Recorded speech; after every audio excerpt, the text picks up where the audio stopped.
Futures Radio Show, sponsored by CME Group, the world's leading and most diverse futures and options exchange. CME Group's markets help individuals and businesses around the world effectively manage risk. For access to free educational tools and resources for the active individual trader, please visit activetrader.cmegroup.com. Every day, traders and investors dive in to tackle the ever-changing markets to find opportunity. Futures Radio Show is your number one source for answers to the questions that all market participants want to ask. Veteran futures trader Anthony Crudele sits down with the most influential leaders and top traders in the industry. Now, here's your host, Anthony Crudele. Hey everybody, thanks for tuning in for this episode with Jim Rogers. Remember, new shows are posted on Mondays and Thursdays. You can subscribe to the show on iTunes and YouTube. If you're enjoying the show, please leave a review on iTunes. Before I play today's interview for you, I want to give a shout out to the great sponsors of Futures Radio Show: CME Group, Trading Technologies, RJO Futures, and Top Step Trader. To learn more about these sponsors and the important things they are doing for futures traders, be sure to click on their logos on our website. Today I spoke with investor Jim Rogers.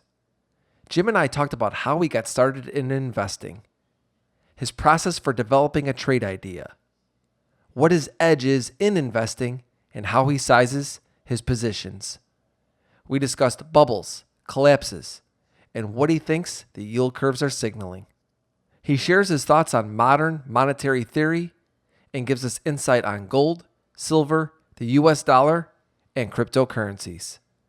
Last but not least, we talked about central banks.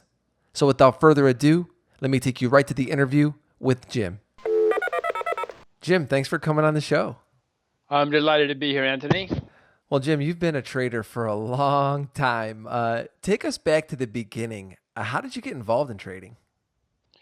Well, when I was a college senior, I was going to go to law school and medical school and business school, and I was a confused young man, like many college seniors. Then I had a summer job on Wall Street, and I immediately fell in love, because here was a place that would pay me to know about the world, and I could make money knowing about the world, and that had always been my passion. I didn't quite realize it had been my passion, but I almost instantly came to understand, gosh, guys will pay me to do what I love to do anyway, and if I do it right, they'll pay me a lot of money. I couldn't believe it. So I didn't go to law school or business school or medical school. I went to Wall Street as soon as I could. And this was, as I say, just after my senior year in college. Now, prior to that, did you even look at markets? Were you interested in them at all? Anthony, I didn't know anything about Wall Street except it was in New York somewhere, and that something had happened bad in 1929. I didn't know there was a difference in stocks and bonds. I just assumed they were the same thing. I had no clue about Wall Street until I walked. Well, I actually took the job because I went and interviewed guys as part of the last senior year just to see what it was like. Interviewed companies, and the guy and I liked each other a whole lot. And he said, well, come work for us for the summer. I just went down there because I liked the guy a lot, and had the summer job, and off I went. So something I'm curious about, because I've been following you for a lot of years, and to me, you're a boots on the ground type of guy, and I've always been curious as to how you develop that process. So how did you go about developing your process and strategy for trading? Well, I don't know about other people, but when I got there, I assumed everybody knew what they were doing. They were older, they were educated, more experienced, etc. And so I listened to everybody around me until I started realizing, well, wait a minute, these guys don't know what they're doing either, because they were wrong so many times. And then I realized, well, I'm right more than they are in the what I think about the world. And so just the way I looked at the world was different. I knew that money was hard to get. I'd grown up in a poor part of the world. I knew that money didn't grow on trees. It didn't fall out of the sky. You had to work hard to get it. And so a lot of the stuff you hear, you realize, oh gosh, these guys are talking magic. That's not the way the real world is. I guess partly because I grew up in the real world. And I guess boots on the ground, as you said, I I realized that the real world was different from the fantasies that took place on Wall Street. And so I just kept pursuing it my way, doing research, talking to real companies about real things. And I knew that trees didn't grow to the sky and there was no magic.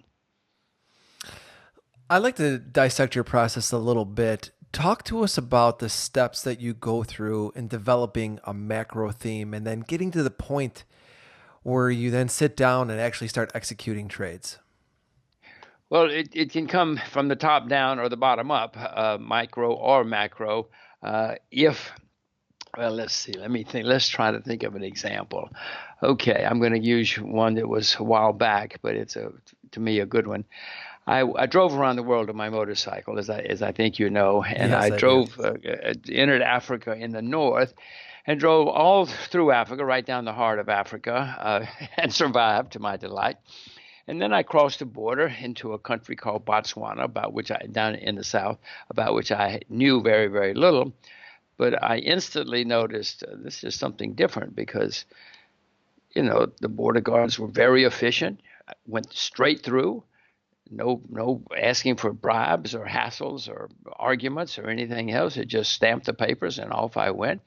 And I noticed it was a real border post. It wasn't just some shanty out in the middle of nowhere. And there was no black market. I immediately realized there was no black market because the rest of Africa, when you cross the border, especially if you were a white guy, the black market instantly found you. But there was no black market in this country. And there were highways, real road signs, past real hotels, past real shops. Got to the capital, and it was there was a real hotel, real building, real street lights, real everything. So I knew that something, whatever this was, it was a bit different from all the other countries I had been through in Africa and Siberia and places. So I asked him if there was a stock market, and lo and behold, there was a stock market. It was a fairly new stock market. So I went down, met the people, and started doing more homework. Met the guy in the government, in the finance department. It's a very small country, so they would see anybody, even some redneck on a motorcycle. So we hit it off, and I went and found the broker and opened an account and bought every stock on the stock exchange. Now, Anthony, lest you think I'm a big hitter, there were only 7 stocks listed at the time. But I realized that something was different here. And it was. I mean, I can go on and on about all the rest of it if you want. But that's sort of a macro way it happened. I was looking around the world, looking around me. It can happen walking down the street. You can see something that makes a bell click. But I knew that there was something different here. And the macro view led to the micro view of opening an account and buying every stock on the stock exchange, which I owned for years. By the way. I love that story, Jim. As a trader and someone who talks to a lot of traders on the show, one thing we talk a lot about is our edge. What is our edge? And for me, I've always felt that my edge as a short-term trader is experience and execution. I'm curious, what do you believe your edge is in trading and investing? Well, first, you use the word trader because you are a trader and a successful trader. I don't call myself a trader. I call myself an investor. In my mind, there are guys like you who are fabulous at what you do. I used to work for a guy named Roy Neuberger. I mean, I never saw anything like it. He'd just sit down at his table or desk and read the paper and turn around to me and say, "There's 100,000 shares of IBM on the floor for sale. Bid 90." And I would say, "How the hell did he know that?" And he just, he had a sixth sense. The tape would go by his desk, and he would just know. And he was fantastic at it. He would buy it and sell it, and 3 minutes later he'd sell it, or 3 days later. I mean, he was astonishing, in my view. I am the world's worst at that. I am such a hopeless trader that if I ever said to you, buy something, you run for the hills. You wait, sometimes a year or two. So I consider myself an investor where I buy things and I try to own them for years, preferably forever. That's my success if I've had any. And the way I find something that's cheap, and usually if nobody's paying attention, it's cheap. Like Botswana, I'd never even heard of Botswana till I crossed the border, and if it's ignored, it's cheap. But if you can find something that's cheap, where there's positive change taking place, often you make a lot of money. So that's my way of doing it. And the few times in my life that I've tried to be a trader, I've been abysmal failure at it. So I applaud what you do. Mike Steinhardt was another guy, is another guy like that, I presume still. I mean, he was just phenomenal at buying and selling quickly. And I am just terribly hopeless at it. Well, I want to talk about you as an investor, and you talked about that scenario where you went there and you bought those. You said there was 7 stocks that you bought. Yes. Talk us through an entry. Is it something that you scale into these positions? Do you get into them all at once? How do you go about getting into these investments? Well, in Botswana, there was no such thing as buying all at once. So, the new stock market, small, et cetera. So, scale, yes, to use your term, I scaled into it. I bought it over time. I had to, and actually, in nearly everything I do it that way because I don't have confidence in my trading ability. I know that I'm no good at it, so I have learned to use a lot of limit orders. I mainly put in limit orders. I won't say mainly, I nearly always put in limit orders and wait for the market to come to me. And if it comes to me, I will either put in another limit order, higher or lower, or whatever it happens to be. Right now, I'm buying a Russian stock, for instance, and that's exactly what I've been doing. I've been putting in limit orders for it's not that active, several days, weeks. If it goes up, I put in another limit order. If it goes down, I put in another limit order. I just put in yesterday another limit order down. So based upon different themes or different investments that you're looking at, how are you determining how much you're going to commit to this investment? For me, I always say, I look at a specific type of trade, and there's some trades I'm going to trade bigger in, and some trades I'm going to trade smaller in. How do you determine that? I don't. Let the market determine. If I got the limit order in and I get hit, or when I get hit, then I determine whether to buy more. And this can sometimes take, like this Russian stock. It's been weeks, I guess, so far. The market tells me if that stock for instance, had doubled quickly, I probably wouldn't have bought anymore. But it has been making a jagged bottom. I don't know what the word is. I don't know how traders talk. It's up and down. It's been moving sideways, slightly higher over the past several weeks. So the market is telling me to continue to buy, and I continue to put in limit orders, and I am doing it. If it had doubled, I probably would have stopped buying. All right. Now, what about the opposite way? What if it would have been cut in half? For me as a trader, the one thing that I always have to know before I even get into a trade is, where am I wrong?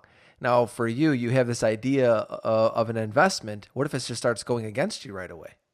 Well, that's a great question, and it always happens. I mean, not always. It's often happens to me that way. I have learned just to redouble my efforts, do more homework. Am I right or not?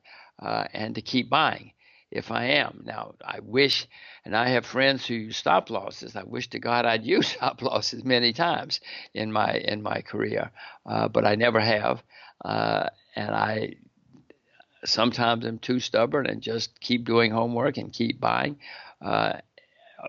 Frequently, that turns out to be great, as you can imagine. If it goes down 50% and you continue to buy. If it goes down 50% and you continue to buy and it goes down another 50%, it might not be so much fun. Well, let's talk about this scenario to where if it does double. You said that you would like to invest in things that you would ultimately like to keep forever, right? But we all know that at some point everybody takes profit. That's how we get. That's how we make the money. Talk to us about how you eventually decide to start exiting something. Well, if and when, and it does happen, something in the world changes, back to Botswana, for instance, I finally, several years later, there became a huge bubble in emerging markets, and it was obviously considered an emerging market. And they all just, if you could spell emerging markets, people bought the stock and things went up a lot. So eventually, I was worried about. It must have been 2007 when I sold. I was worried about the world. I was worried about emerging markets because they were clearly turning into a bubble, and I reluctantly put in orders, limit orders, to sell all of my Botswana shares, and I did. I mean, that was 16 or 17 years later, but that's how it worked. So it sounds to me as though something has to change in your view for you then to start exiting. It's not price that gets you out. No, it's not. It's rarely priced. It's rarely priced. In fact, there have been times, I would go to open an account in a country, and often they were a little surprised. And anybody would be walking in to open an account, and I wouldn't. And then the guy would say, "Okay, now we've got the account open, and you sent us some money. What do I do next?" And I said, "All you do is you execute my orders." He said, "You want to know prices? Do I send you reports?" I said, "You never, ever, ever send me a price. You never send me a report. If something turns into a bubble, I sell." I mentioned before about Botswana and the emerging market bubble. So I did sell. I didn't want to, and I contemplated keeping the shares through the bubble and the collapse, but I have learned in life that you have to sell a bubble, no matter how good things might be after the bubble, because it just takes a long time for prices to recover from what happens during a bubble. No matter how good the situation is, it just takes a long time, and I have learned that. Do you look at any charts? Do you use any technical analysis? I don't use technical analysis. I do look at charts to know what has happened. I want to know what's happened over the past 10 or 20, and I like to look at very long-term charts, the longer the better, so I know what has happened. I mean, if I'm looking at a stock and I say, "Oh my God, the stock's doubled in the last 6 months," I want to know that. It just gives me an idea of what has been happening, and if there's something unusual, then I learn. I do my research to find out why it happened, because that can teach you a lot about the situation. Like I said, you've been investing, trading for a long period of time. I'm curious, have algorithms changed the way that you trade now? No, I don't. I don't. I couldn't tell you. Well, I know what an algorithm is, but why would it change anything? Well, it's just something I was curious about, as times change and we've moved more into, electronic trading, high frequency trading, algorithmic trading. I was just wondering if it had, any impact on anything that you were doing. Well, no, because I have a limit order in, and I usually wouldn't know about the strange movements. When the brokers would say to me, "What do I do now?" I said, "Don't ever send me prices. I don't want to know prices, because if the prices run up, I might sell. If they go down, I might panic. So I don't want to know the prices. I just want to continue to know the fundamentals. And thank you, sir, but I will do that on my own. So please don't send me anything, and I will send you orders to execute, either to buy or sell." So no, I don't. I would not be aware normally of the big changes caused by algorithms. I see many traders and investors making decisions, investment or trade decisions, based upon things that they're seeing happening right now that are similar to what's happened in the past. Do you do that? Or do you go into every investment opportunity, like we mentioned, boots on the ground, and say, "Look, this is what's happening here right now. I just have to look forward to what could happen from here"? Or are you going back and comparing similar situations? Well, no, obviously it depends. I only invest on what I think is going forward. But I mean, it's all happened before. We've been having bubbles for hundreds of years. They all look the same, Anthony. Doesn't matter where they are, what country, what asset, stocks, bonds. Doesn't matter. Currencies. It doesn't matter. All bubbles look the same. The same thing happens. People say the same things. They always say it's different this time. They always say, "Oh, you don't understand." It's always the same, and that is useful because then I know I better get out or at least avoid that market or perhaps sell that short. All bubbles look the same, and likewise all panics. All panics look the same. When there's a war or there's a civil war or something, countries get destroyed, and it always looks the same. Venezuela right now is destroyed. They've had all kinds of however you want to describe the war, civil war, chaos, whatever it is. It's a disaster. People are fleeing. Everything totally drops. That's the time, and they all look the same. And that's the time that you should do your homework and perhaps start buying. And so in that sense, it has all happened before, especially the extremes, the bubbles and the panics, and that gives me some guidance and helps me make decisions. Just so I'm clear on this, I think what you're saying is you're not comparing data points as to what's happening now versus the past. You're comparing the pattern that occurs when a bubble's being made. Well, I'm not quite sure how you define pattern, but yes, it sounds like the answer is yes to that.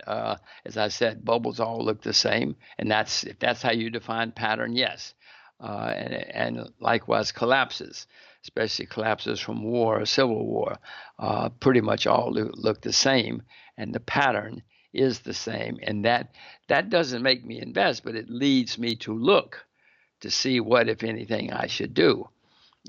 For instance, I sold Botswana because it was clearly a bubble that was developing. And as I said, I know from my experience and reading and my own experience, I know that bubbles always end badly, no matter how sound the situation. I mean, Microsoft was in a bubble in 1999, and if you sold it, you did the right thing, even though Microsoft is still here, 20 years later.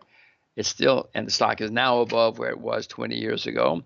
But you had a long, many-year period when the stock was down a great deal, even though it was real in the end.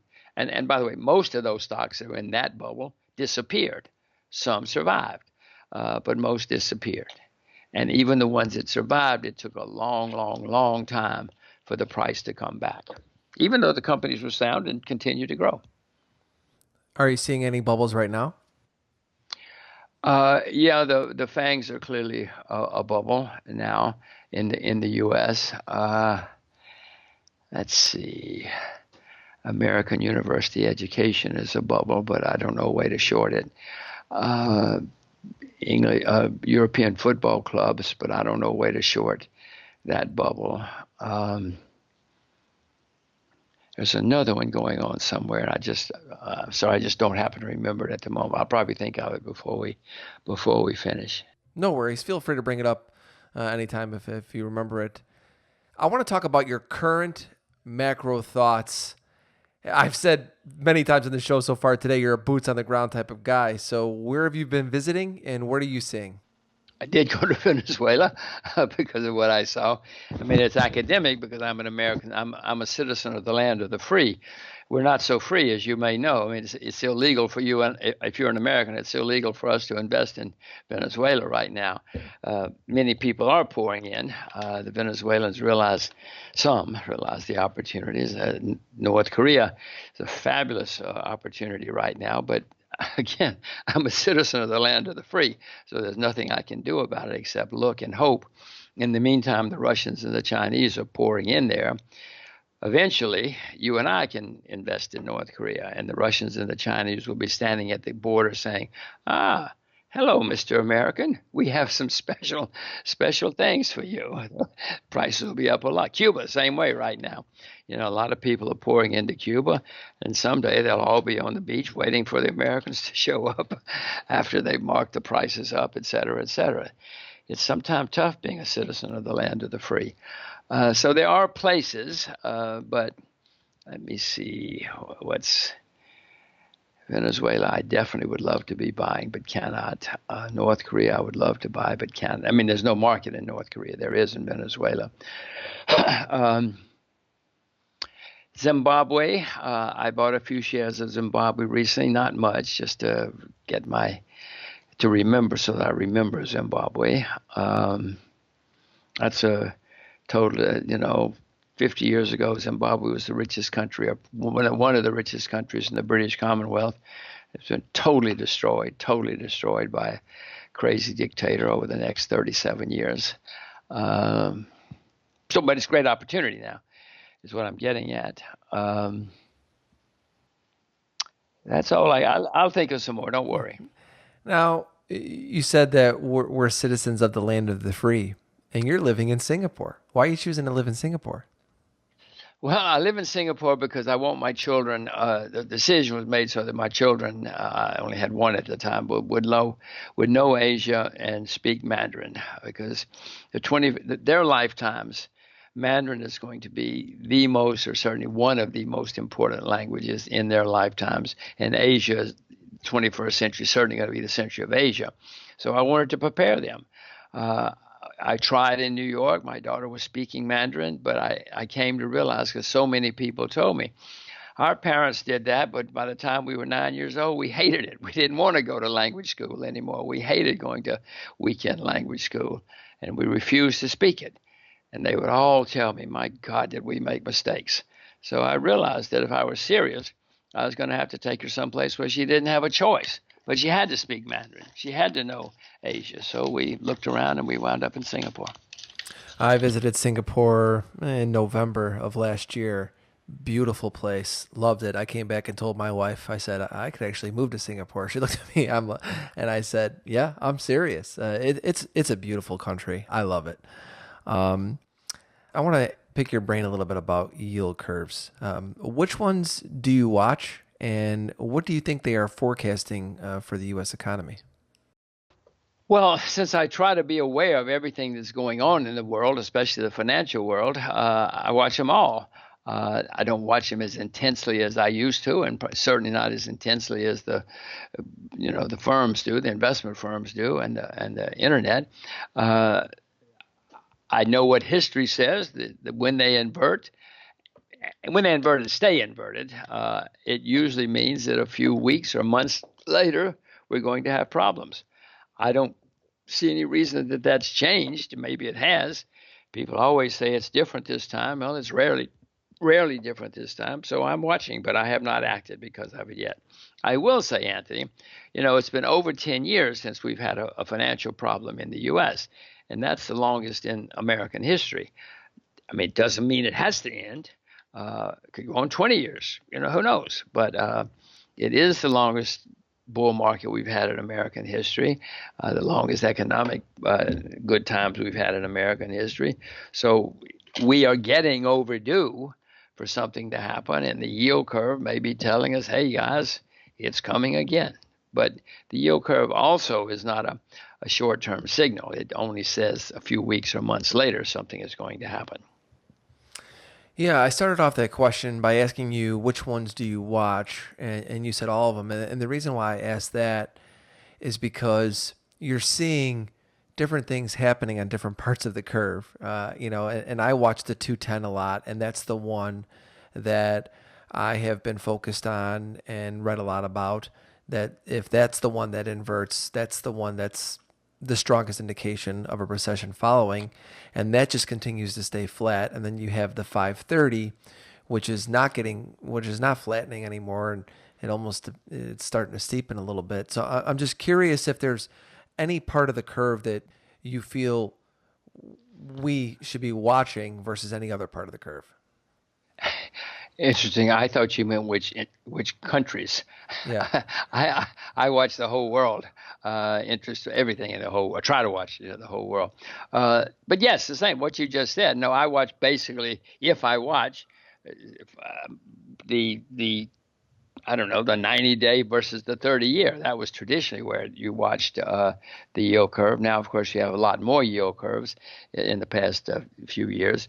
No, but I try to be aware of everything. But I don't sit and watch daily, weekly, or anything, Anthony, like you do, because you're in there every day and doing things all the time. I just try to be aware of what's going on. What are your thoughts on modern monetary theory? Well, I mean, it's first of all, it's not modern. Madmen have been for years been saying let's just print some money.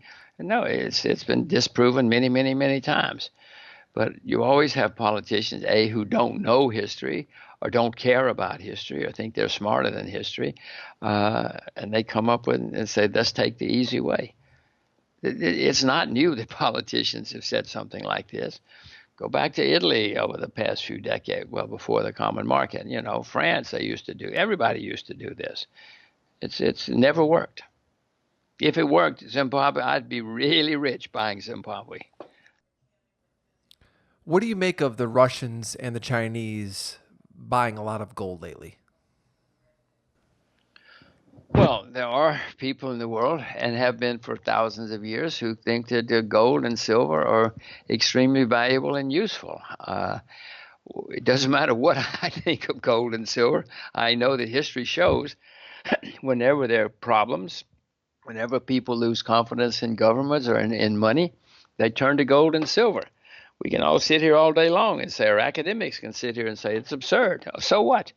That's like saying it's absurd to drink whiskey. You think people are going to stop drinking whiskey, even though over the past few thousand years we know it's bad for you and not good for you, and it will not be a good experience? You think people are going to stop drinking whiskey or wine or buying gold? No, it's human beings. So I own gold. I've owned gold for many years. I haven't bought any serious gold since 2010, but I am waiting for gold to have one final collapse, and I hope I'm smart enough to buy a lot more gold and silver when that happens, if it happens. What's your long-term view of the U.S. dollar?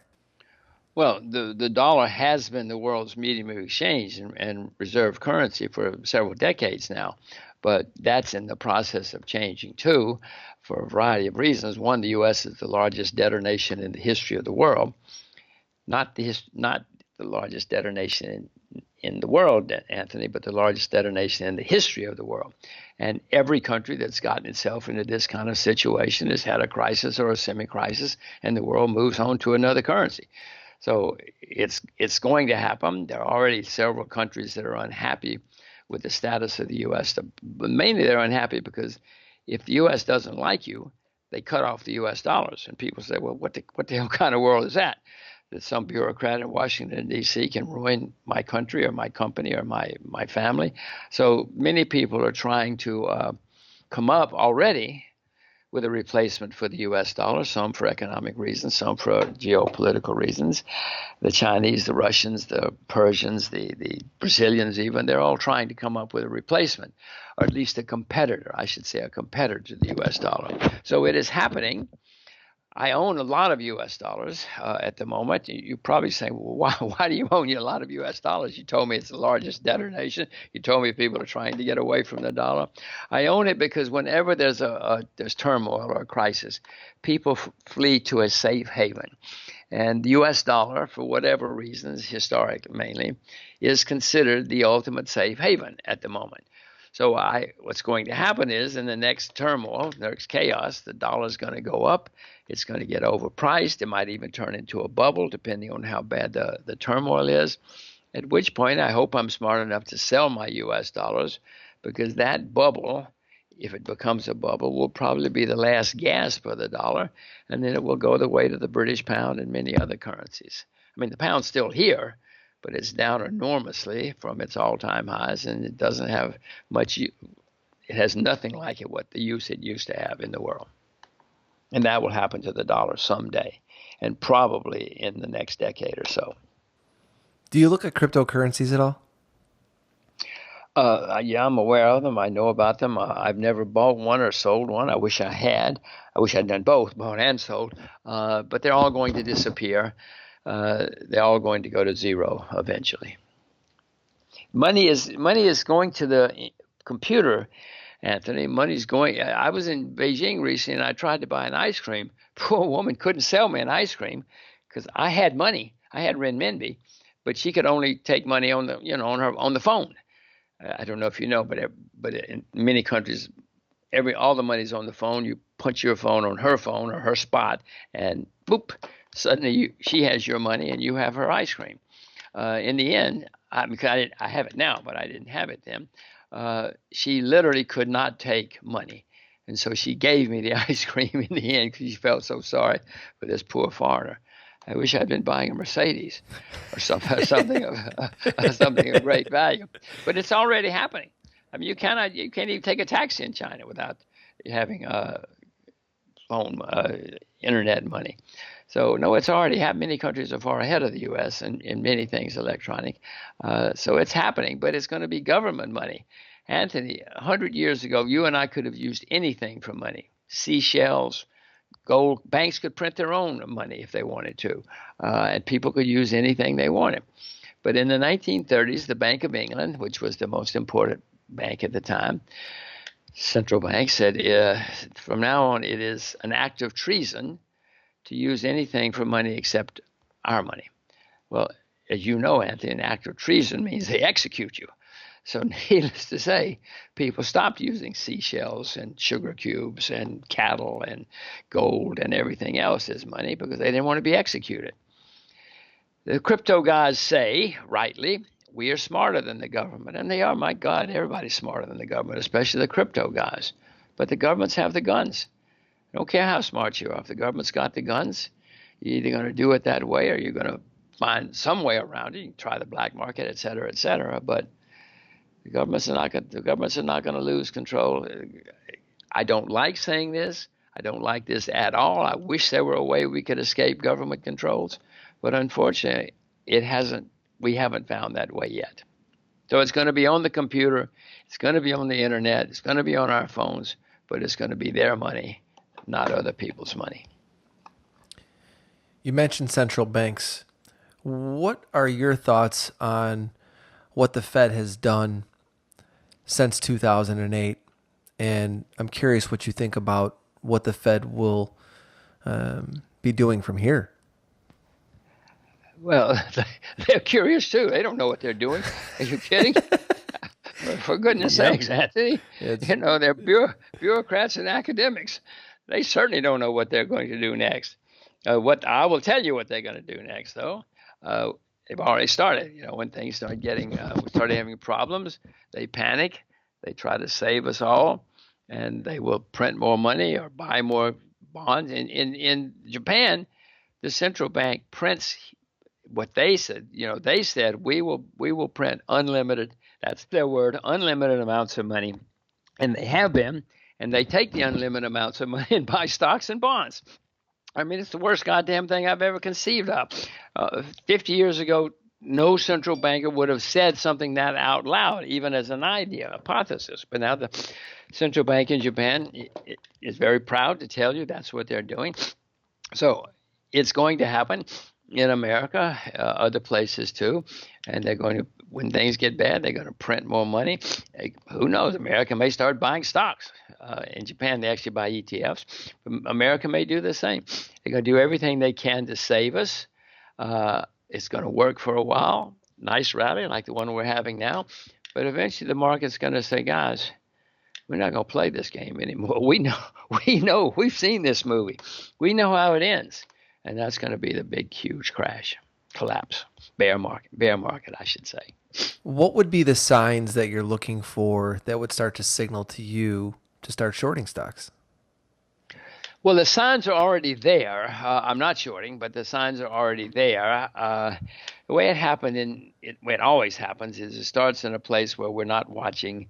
In 2007, Iceland went bankrupt. Now, but most people never heard of Iceland, much less that it could go bankrupt or even were aware. But then Ireland went bankrupt. Then Bear Stearns went bankrupt.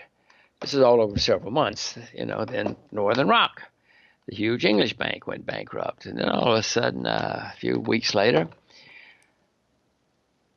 Lehman Brothers went bankrupt. And then people said, oh, my God, there's a problem. There's something wrong here. But that was a year or two later, probably year 18. I forget exactly, And it always works that way. It starts where people are watching, and next thing you know, watching, and then it gradually works away to it makes the evening news. It makes the BBC. It makes everything. Everybody knows. So it's already started. Venezuela, Argentina, Turkey, Latvia went bankrupt. Most people never heard of Latvia. Some Indian banks are having huge problems. Indonesia, it's already happening. It's not happened enough yet that I have started selling short in any significant way, but it's already started. It's going to happen before too much longer. And something's going to make even me start selling short before too much longer. Well, when you start getting ready to selling short, I'm gonna have you back on the show to talk to you about it. But Wait, Anthony. Wait, Anthony. I've told you I'm the single worst market timer in the world. That's Do okay. do not base things on me. I'll take my chances just at least hear your thoughts on and as to why you're starting. But Jim, great stuff. We are not done yet. I have rapid fire questions next if you're ready for those. Okay, we can try. Don't know if I can handle them, but let's try. All right, everybody. Our rapid fire segment is sponsored by Trading Technologies. Access the global markets from virtually anywhere with TT. They are the world's fastest commercially available futures trading platform. And now you can trade cryptocurrency spot and derivative markets side by side. For more information, please visit tradingtechnologies.com. Jim, first question for you. What trader has influenced your life the most and why? Trader, if you mean trader, the way my definition of trader, it doesn't have to be Roy Neuberger because I watched him in awe and I realized there were lots of people in the market who were doing things I had no clue about. So he exposed me to the whole world of trading, which I was totally unaware of. I'm not a trader and I don't follow him, but he just taught me, oh my God, look at these guys. And there are lots of them. What was one of the hardest things for you to overcome in investing? That I knew what I was doing. I just assumed everybody else had to know more than I did and were more competent than I was. It's only after I had some successes, and even after I had some successes, I had some failures. But eventually, I had enough self-knowledge and self-confidence to know what I was doing and to know that I could do this. How has your investment process evolved over the years? From incompetence to competence back to incompetence. I mean, my point is, Anthony, I don't spend nearly as much time on it as I used to. To be a successful investor, you really have to spend a lot of time, energy, devotion, etc. I'm doing a lot of other things now. So I got these, I've moved, I'm traveling a lot all over the world, including, especially in Asia and China and Russia and places. I'm doing a lot. I mean, I just had a book that was the number one bestseller in Japan. I was shocked to find out. So I'm doing a lot of other things now. And so I don't spend nearly as much time on investing as I used to. What is one attribute that you believe every investor should have? Independent thinking. What's your favorite book about investing? Well, I guess the book that I still to this day tell people to read is Security Analysis by Ben Graham. I read it decades ago, or short of that, The Intelligent Investor by Graham and Dodd. Because Ben Graham, his ideas of investing in own fundamentals and cheap stocks, I realized that's the kind of investor I was. That's what I loved and thought was great. So I get that's the book. When people ask me what book to read or books to read, I tell them about Ben Graham. I mean, I remember reading Adam Smith's book, The Money Game, back in the 60s, which I still tell people to read. I still tell people to read John Train's famous Financial Fiascos. I don't even think it's in print anymore, but it can be found. There's some, but what I find most useful, or did, or have, maybe not now, might be different now, is to know about the history of markets, because Anthony, they're all the same. Everything has happened before. The bubble in 1999 was exactly like the previous bubbles. The bubble in 2008 was exactly like previous bubbles. The bubbles in Europe, the bubbles in the Middle East, the bubble in Japan, they were all exactly the same. So the more you know about markets, the more you know what to look for, and you may avoid some of the traps or some of the problems. What's the best piece of advice that you received about investing? Well, I do remember a guy once said to me, follow the money and you'll know what's really happening. He was talking about the world more than specifically investment, but that applies to investing too. See where the money's going, and you'll probably figure out how to be a good investor. And by the way, that also means see where the money is leaving, because that may give you opportunity. Venezuela, I mentioned Venezuela before. All the money's getting out of Venezuela. Well, if you realize that all the money's leaving Venezuela, you may want to go in. I cannot, because it's illegal. I'm an American. But if you find a place where all the money is panicking and fleeing, it's a place that you should be looking at to see if you should be buying. So follow the money. If you could go back in time, Jim, and give the younger you a piece of advice, what would it be? Move to China and learn Mandarin. Well, when you say younger, let's see. In 1964, I graduated from college and I went to Oxford, because that was a cool thing. But that was the past. If I had been smart in 1964, I would have gone to Taiwan and learned Mandarin. I wasn't smart. I went to Oxford instead. Don't get me wrong. I had a fabulous time at Oxford. I've had a fabulous life. But you said, what would I do? What would I have changed? Instead of going to Oxford, I would have gone to Taiwan and learned Mandarin. If you had an elevator pitch me your edge in investing, what would you say? Curiosity, independence, independent thinking. Last question for today, Jim. What's your favorite thing to do when you're not investing? My children. I have these two fabulous daughters. Anthony, for decades, I never wanted children. I thought children were a horrible waste of time, money, energy. I felt sorry for all my friends who were such saps. They had ruined their lives by having children. I could not conceive of ever doing something so foolish.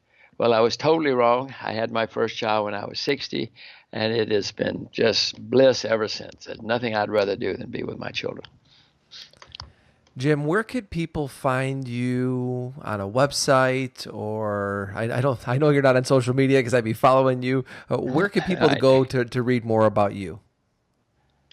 Well, I have published some books. I have a website, but it's really just I put my second round the world trip on the website, so the world would have a historic memory of what the world was like at the turn of the millennium. And there I do list my schedule. I make a lot of speeches, so my schedule is there.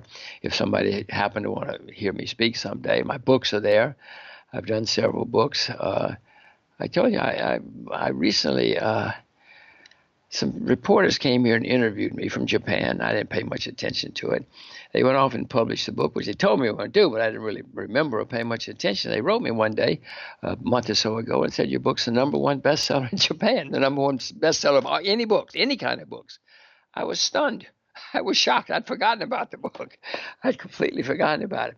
Anyway, all that stuff is on my website if anybody wants to buy that book in Japanese or any other books. And that's just JimRogers.com? Yeah, Jim Rogers, www.jimrogers.com. Jim, what could I say? It was an honor to speak with you, sir. Thank you so much for coming on Futures Radio Show. Anthony, it was my pleasure. It's always a delight for me to talk to a successful trader, much less a trader who survived. So it's great. I always sort of wonder about guys like you and Mike Steinhardt and Roy Neuberger.